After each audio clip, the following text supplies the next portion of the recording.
What's up, guys? This is NLW/GreatSneeze bringing you another Gran Turismo 6 Let's Play video.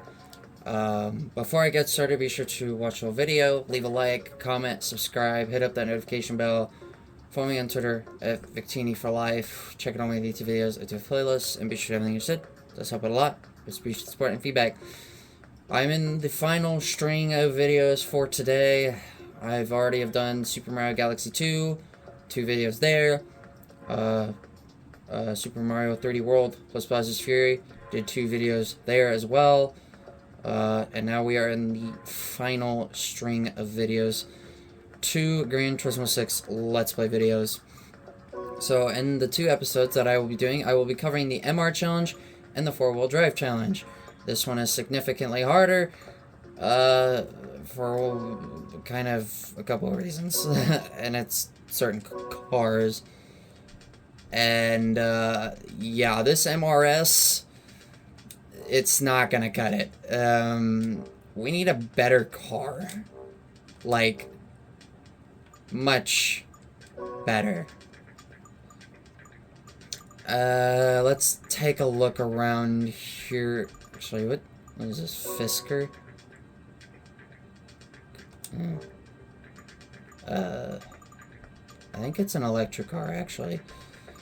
I need a mid-engine car. Lotus is right there. Okay, I was gonna say I'm far from that. We could use Lotus.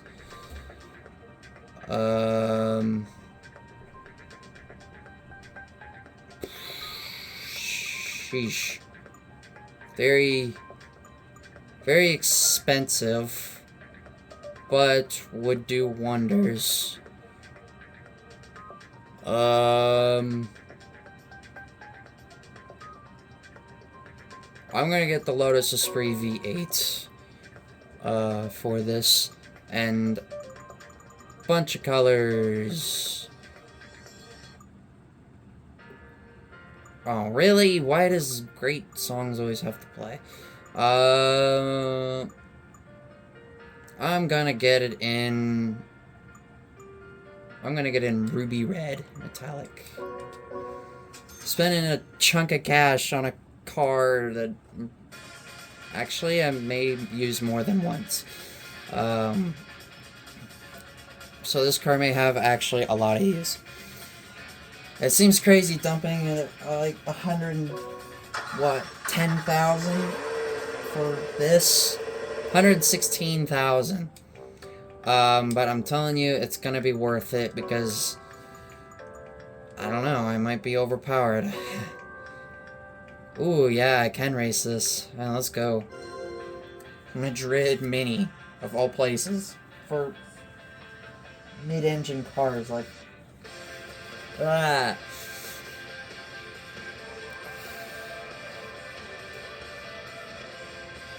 Yeah, I mean, look at the competition you're up against in this. It's kind of hefty, actually. I'm glad there's no Zonda, though, because that is a car that can show up as well as the GT40.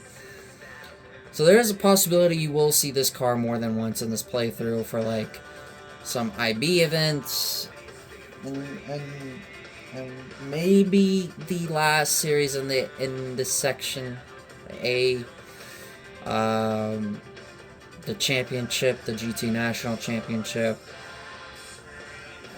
So this car may get a lot of scene time in this playthrough.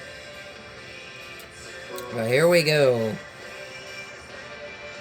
I hate how quiet my brother's TV is compared to mine.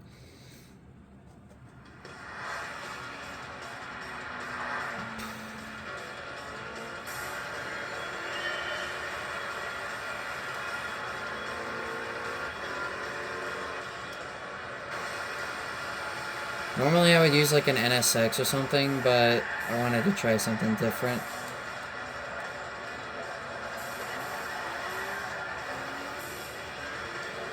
And listen to that turbo.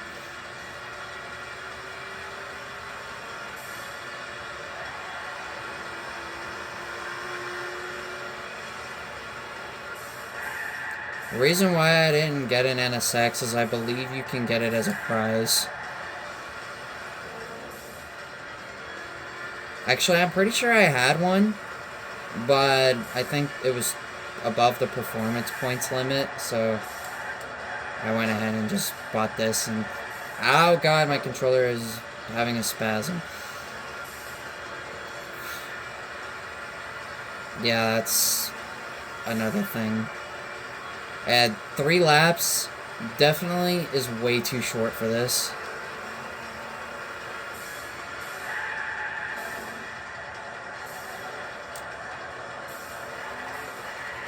Okay, and if this was like Gran Turismo 4, this would be very threatening. Like, there are a lot of good cars in this field.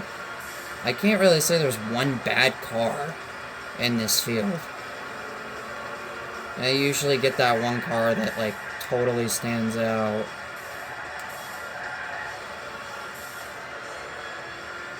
Like, I'd have to say probably the weakest car in this field is probably that Countach. Or one of the NSXs, but then again, even the NSX is not bad.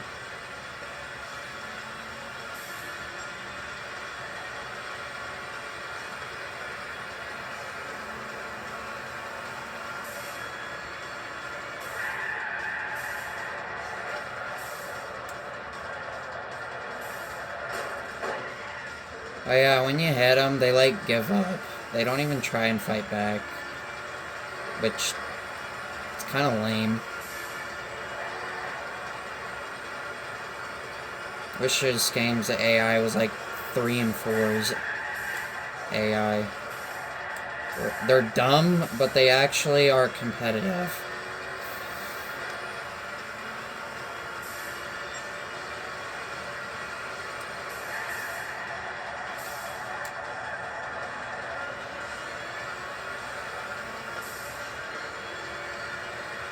God, I love that turbo hiss.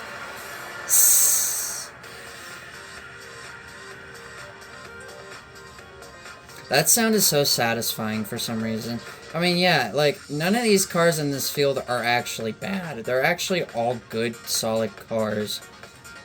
I'm now waiting on those other 2 cars to finish. But this isn't GT4, so they kind of suck. Well, the Evora is not in GT4, that's the thing. But, and the Countach, because Lamborghini joined in GT4, but, or GT5, I mean. But all those other cars, yeah, they definitely could be a serious threat. Trial Mountain for 3 laps. Probably gonna get that one random car that just does not fit. There is usually that one car. No. Yeah, the RX 500. That car definitely sticks out like a sore thumb in this field. And there's a GT40 as well, so... But at least Trial Mountain is a decently long track. And there's a lot of corners that I can take advantage of. Well, it is lengthy in GT7. The OG Trial Mountain will forever be the best version.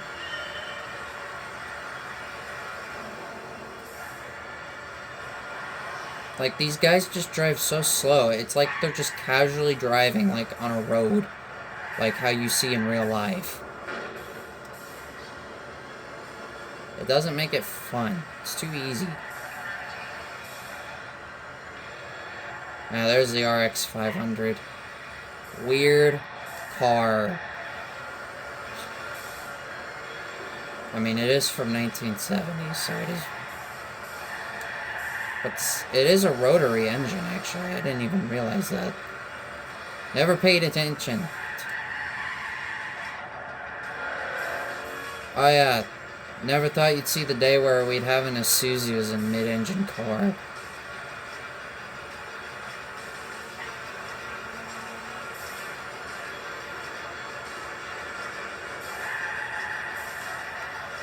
And if I may be honest, Trial Mountain gets used more in 7 than this game, actually. If you really think about it.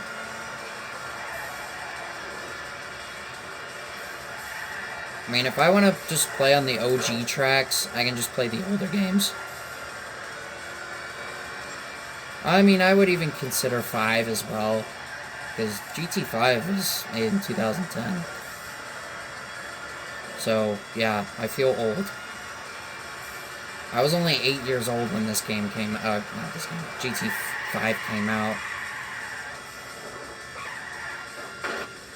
Oh no.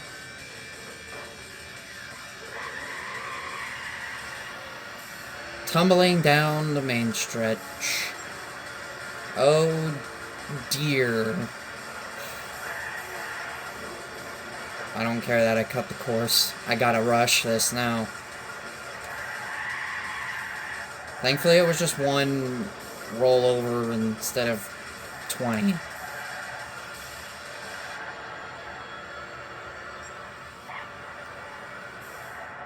Because then I would have lost even more time and I would have been even more under pressure.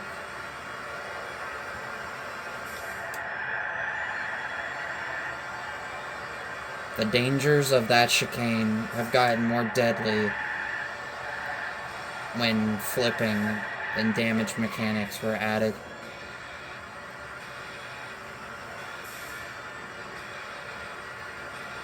Alright, what's the gap? I'm not closing in enough. That was a pretty nasty tumble. Oh yeah. I watched the 24 Hours of Le Mans too. I forgot to say that in all my other videos that I've made today. Yeah, I watched 36% of the race, which I'd say is a good amount. Almost 9 hours. It was really fun to watch, actually.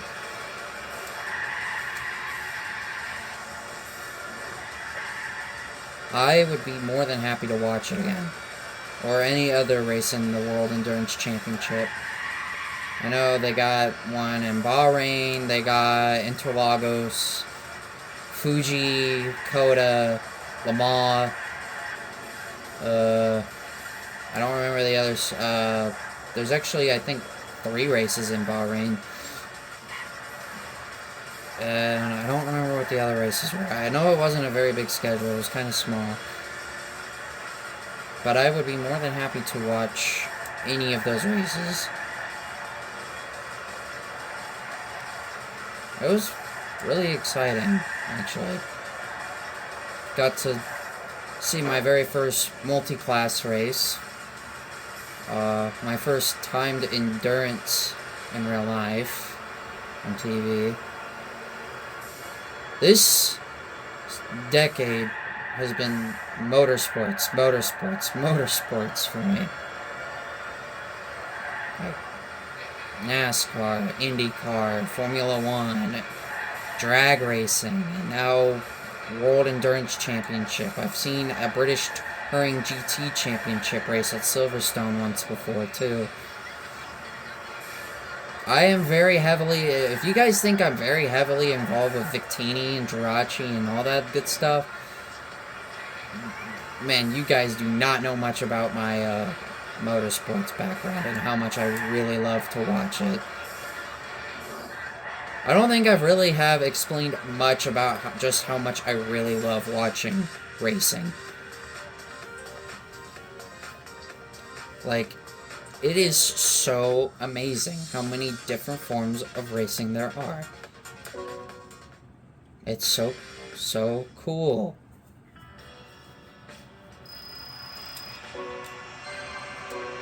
Also, I actually get a decent amount of money for these races now. Starting to get to the point where races are going to be giving me more money. But, watching the 24 Hours of Le Mans, I watched over almost 5.5 hours on the first day, and then I watched the last 3 hours and 16 minutes on the last day. I got to see the ending of the race, which man, you have no idea how much I've always have wanted to see the end of an endurance race in real life. That is the first endurance race I've ever watched, knowing how much I know about racing and how much I love motorsports. That is the first time I've actually gotten to see the ending of a real life endurance. And my brother told me he thought that Le Mans was fake. No! Le Mans has been holding that event for 133 straight years now. I can't believe he thought it was fake. I'm like, seriously? How? What? I was so confused. I think, well, there's at least one race in each month. I don't remember the next race. I think it's, I want to say it's Interlagos that is the next race. And then it's, I think, the United States, then Fuji, and then Bahrain. Or no, it's Qatar. It's not Bahrain. I don't know why I'm saying Bahrain. It's Qatar.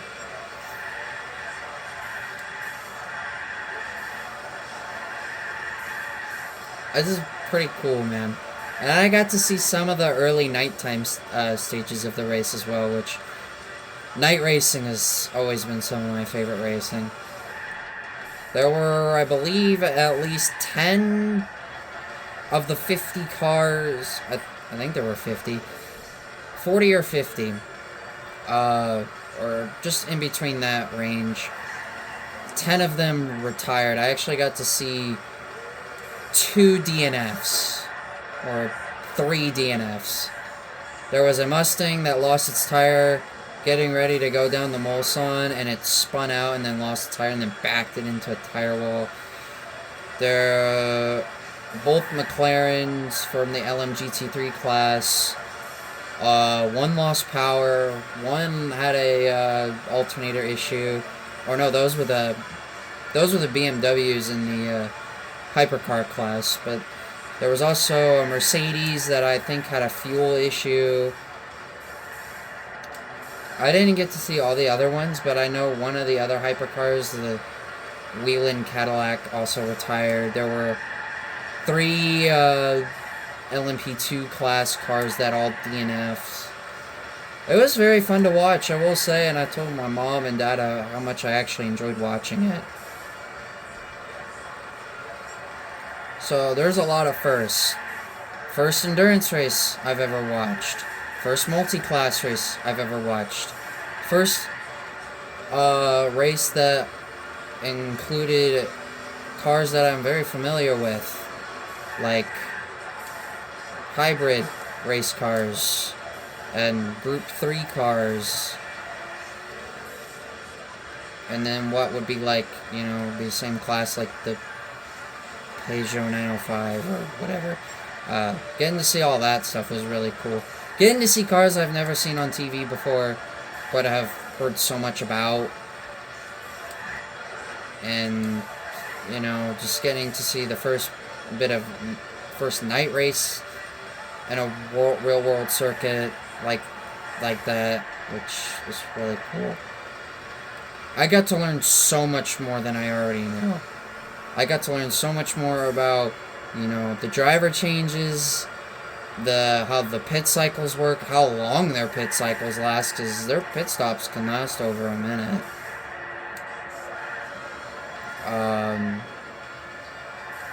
Learning all the different intervals about, like, one car from another to another, like, from first to second, and then the interval between second to third, the third to fourth, the fourth to fifth, and so on.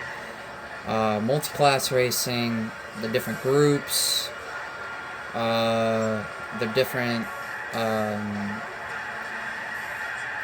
the fuel systems, getting to learn about those, how they change the front bumpers if they're damaged. They actually grab a replacement bumper from the garage and put it, and take off the wrecked one and put it on manually. They wash the vehicle, clean off all the windshield because they were hitting a bunch of bugs. If you didn't know, the back straight, the Mulsanne straight, there's a lot of forest, so there's a lot of bugs. Getting to see the yellow flag, like the full course caution, getting to see the caution zones was really interesting to me too. You know, just seeing how they celebrate the victory, man, that is really cool. I give kudos to those fans for sticking out 24 hours. Like, I definitely could. It would take a lot. It definitely would be better than doing an actual 24-hour race in Gran Turismo, but sitting there and just being at an event like that, oh, that would be so cool. That would be a dream race for me to win. There was a poll that I came across on Twitter a couple weeks ago about saying which big event would you love to win.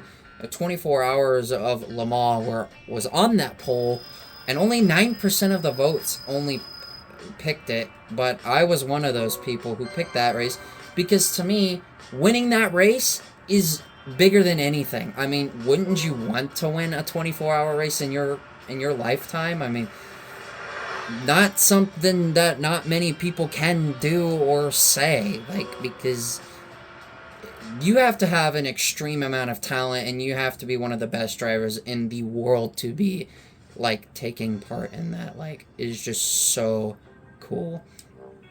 But anyway, that is the MR challenge. It was excessively easy, as always, because this game is cupcake. So next episode will be the 4-wheel drive challenge, so we'll be hopping into a different car. So, if you guys did enjoy this video, please be sure to leave a like, comment, subscribe, hit up that notification bell, follow me on Twitter at VicTini4Life, check out my latest videos, I do have playlists, and be sure everything you said does help a lot. I appreciate support and feedback. And that, this is MLW/GreatSnacing. Catch you guys in the next one.